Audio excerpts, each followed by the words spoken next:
Damn it.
I hope that'll suit some manners. Hey guys, welcome back to another missing episode of Sleepy Hollow, the missing episode. And sorry I cursed at the beginning, because OBS Studios never responds sometimes, or just shuts down abruptly on me. Alright, last time, Team Witness has actually started their journey through hell in order to save Ichabod's damned soul, just like Dante did with Virgil as his guide as they saved Beatrice. And basically, yes, I am ripping off elements from Dante's Inferno. So, in case you can't tell, I'm actually going through like the darkest reaches of my psyche, like very dark, scary reaches of my psyche, and using them to create this act. So, what'll they find in Limbo? Will they find Ichabod? Well, let's find out. Alright. Chapter 11, Limbo. For the longest time, ever since I was young, I believed that heaven and hell are two polar opposites. The former being the afterlife for everything that's good and looks as the most beautiful, peaceful plains of existence, where everything and everyone you loved is there, maybe even the dinosaurs. That's a place I really want to look forward to. And then there's the underworld, where everything and everyone you hate dwells, where every worst nightmare will come true, and then some, eternally. That was my basic thinking. Now I found out that these places are much more diverse. While it may be true that more people could end up in hell than anywhere else, Dante has created 9 distinctive rings, depending on the sins of others. Those being limbo, lust, greed, gluttony, wrath, heresy, the 3 violence rings, fraud, aka blasphemy, and ending with Lucifer's turf treachery. And Team Witness will venture through each underbelly to find their tortured mentor Ichabod. Chapter 11, Limbo. From the Acheron River, the headless ship Acheron docked on a colorless basaltic shore. Team Witness arrived in a dense dark forest. It looked to them like the haunted woods, complete with dying plants, trees with sharp twisted bare branches, and screeching noises within the night underneath a lifeless sky with no moon nor stars. Only those cries were later caused by damned newborns hidden within the limbs or in the thick, uncomfortable forest floor.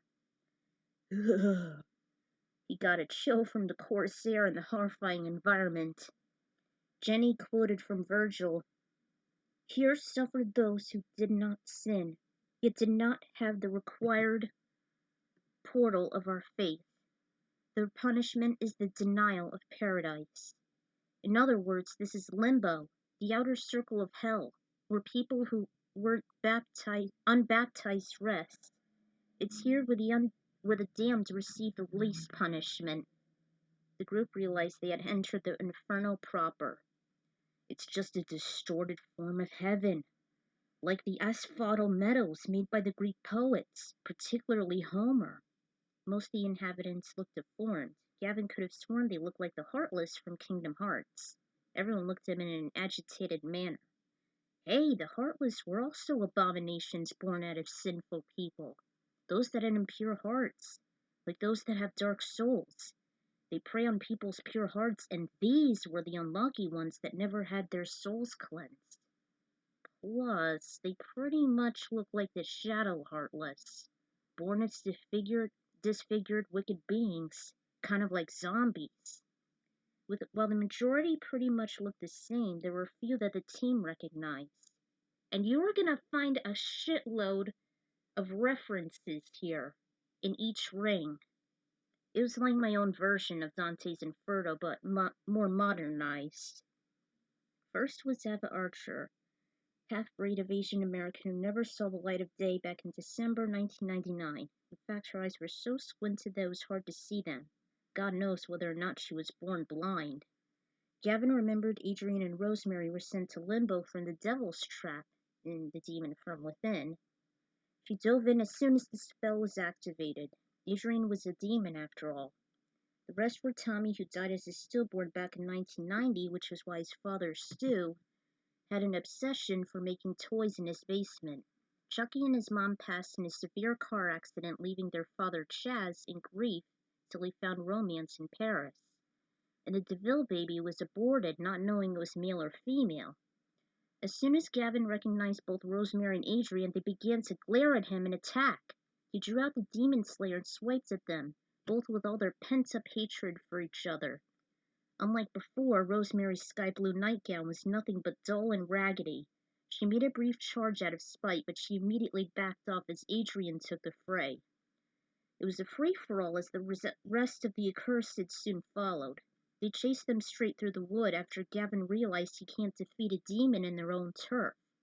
Adrian was stunned by the assault, and Jake signaled him to run with them. A broken drawbridge laid across the abyss, and millions of squealing infants reached up toward them, awaiting the catch within their clutches. Some of the baby demons mounted up, reaching for Laura. She was being dragged down by the endless hordes. Unfortunately, the team sprinkled some holy water on her, freeing the witness from her eternal prison and making the unfortunate souls back away. When they headed for safety, Laura pondered for a bit. Why did all these demonic babies reach out to me? What seems to be the attraction? Her mom sulked in the shadows, afraid she'd reveal the answer. Diana's future daughter looked over toward her. I wasn't baptized and you never told me. I'm sorry, Laura. You must remember that back then I was only a skeptic of the supernatural and religion. It all seemed far-fetched to me, and I never believed the upcoming threats that Crane, Jenny, and Gavin never shut up about. She remembered the surgeon's reactions and disdain to her. He was right. I was foolish to not believe and comprehend what was going on. I should have had you baptized, but I never thought it was so important to save our souls. Some people felt sorry for her decision. I'm glad I was baptized after I was born. Me too. We were all Presbyterian. Well, my sister and I were devout Catholics as we were raised in foster homes. It's been a requirement for newborns, and sometimes holy water would be acquired to their feet, or showered. It is said that they would be cleansed from not only filth, but from sin as well. They believe that their feet needs to be bathed before they can stand, since the ground, the earth, was unholy. Laura became more irritated. We're going to immerse ourselves into the other rings. I'm also a witness, so I'll obviously be part of the damned as their #1 target. It's not too late. You can still be a part of God here. We do have holy water after all. Gavin, Jake, and Alex stood back. Jenny told Laura and Diana to kneel down. There were some verses she mentioned on how vital it was to be washed in God and to be a part of Him to save their souls so they can have the chance to prevent themselves from eternal damnation. This was a Christian practice done in the first century, and she mentioned that all their essences will now be a part of Christ, and also to protect them from the evils within the other 8 rings. Jenny took out one of Molly's super soaker guns. She opened the hatch and slowly poured the holy water onto the Thomases. They had to bow their heads and close their eyes in order for them to not let them sting.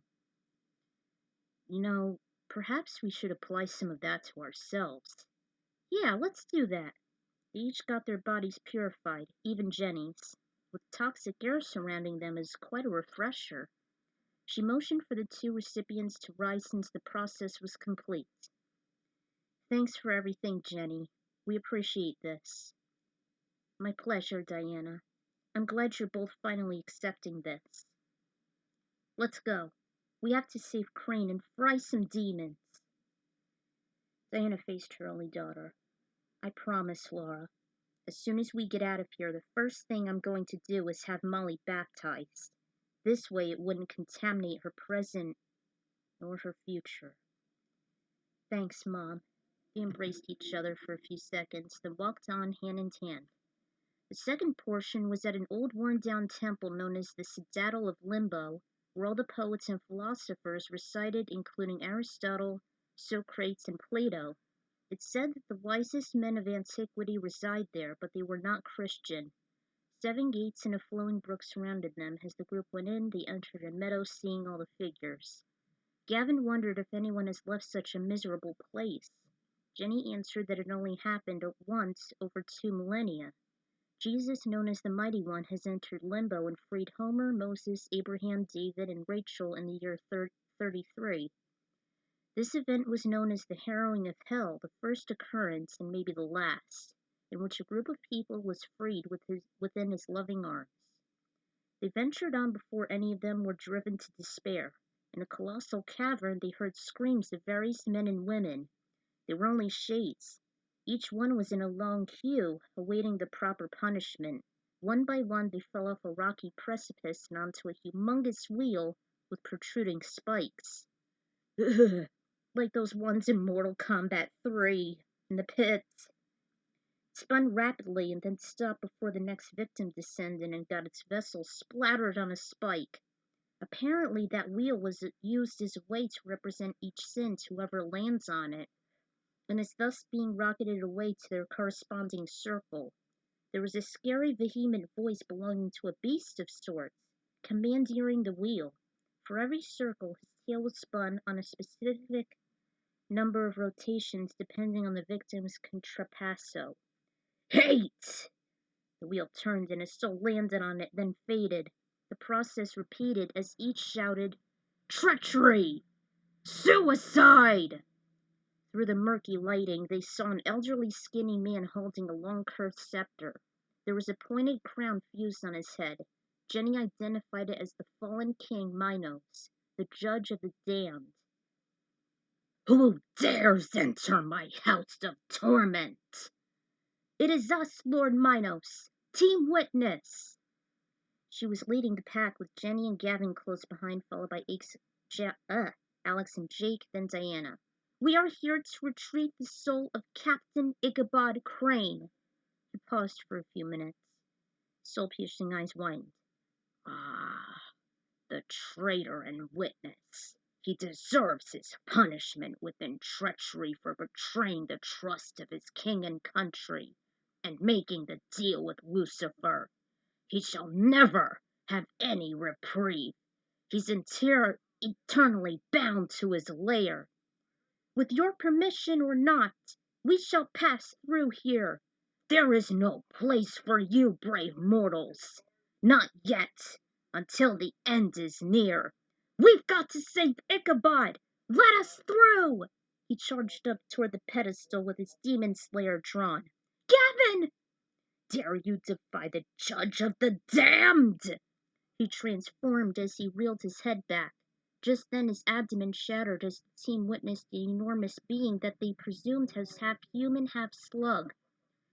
He grew and expanded so large that they couldn't come up with proper measurements. Minos whipped his slimy tail down, but Gavin avoided it. The pedestal collapsed with his weight. The fortitude wielder ended up on the ground floor. His friends rushed to his side, though it didn't take long for Minos to counterattack. Whipped his tail again and everyone scattered. Gavin staggered away, still stunned from the impact. Jenny and Laura pitched in. They distracted the rotting ruler as he bellowed, "I shall send you to the bottommost circles of hell. You'll be devoured for all eternity." Minos' body was ginormous, but he was very slow, not counting the swift tail end. Jenny and Laura both dove under and used all their strength to hit his scrawny legs. As he was in pain, he didn't realize his underbelly was just impaled by his own wheel. The monster screamed in agony, making the six cover their sorry ears. I love that move in Dante's Inferno. They managed to have Minos' belly tangled and caught in the torture vessel. As it rotated rapidly, the spike sliced up its body asunder, spewing rotted flesh and blood everywhere. Jenny and Laura recovered and did a high five. Impressive! Hey, you didn't do so bad yourself. I'm glad we both can do some badass martial arts. Hey guys, look! Diana pointed toward a drop the mist just broke over. There was a pit that seemed to go on for miles. I believe this is where we should go to next. Jenny did have a bad feeling over what she and her fighting partner just did. With Limbo ungoverned, it's likely the convicts would escape into the overworld, and that Lucifer would be pleased on starting the apocalypse early. On top of that, it was definite that someone else would shortly take Minos' place, or he might even regenerate himself. Then we must hurry before that happens. Let's go. Ichabod's waiting. He's depending on us. Regardless of the team's anxieties and despite Gavin's weakened constitution, they leapt into the chasm beyond, their souls gradually dropping, and they were on their way toward the first ring of incontinence, lust. The Limbo ring was pretty easy to make. Then again, this is after all only the first, so of course it's going to get harder from here. So yeah, I didn't have a lot of material to work with. It's pretty hard to tell whether or not someone has been baptized, especially if it concerns fictional characters. So the sinners in the first ring are pretty much those that hardly had the chance to receive God's graces. I'm not religious, but I am thankful I was baptized. And I too had a Presbyterian background thanks to my parents. I've mentioned some historical figures that were familiar, but like I said, there was hardly any material here. And while I understand about people not being baptized end up here, I'm actually supportive of women's rights aborting fetuses, whether it be from an unwanted pregnancy, stillborns and miscarriages, or other factors. And here are the songs. Hey, blah blah blah. What sound? Kevin Michael Richardson voiced Minos. Yeah, Minos. Ugh. Minos from the animated epic, and OMG, his voice work in movies and animation are insane. He may even compete with Dan Green for his legendary stats. There was a reference to Kingdom Hearts, but I'm not a fan. I kind of grew out of it after a short while when I was a teenager. Well, I did most of the Rugrats when I was a kid. I didn't put the babies and Chucky's mom on here just because I hated them. I only did that because it was based on the infamous creepypasta. It was quite interesting to know that Angelica or Satanica has made up most of the characters and has fragments from her imagination. Story said that Tommy was born in 1988, but since the series debuted in 91, while the pilot episode was his first birthday, I decided to change that. Same thing with Chucky, as he died in 1990, yet he was 2 when the show came out. As for the demon baby, Adrian, and its mom, Rose, well, if you would have paid attention to the demon from within, then you'd already know how Gavin was able to use the devil's trap and send them both down below where they belong. And since she gave birth to an impending abomination, I figured it'd be perfect for them both. Lastly, I thought Laura and Molly not being baptized was an interesting touch. Since Diana was a skeptic for the supernatural and the witnesses, I guess it makes some sense. One down, 8 more to go. No doubt it'll get harder and harder as the story goes on. And darker. And there's a shitload of references there. So, stay tuned for Lost.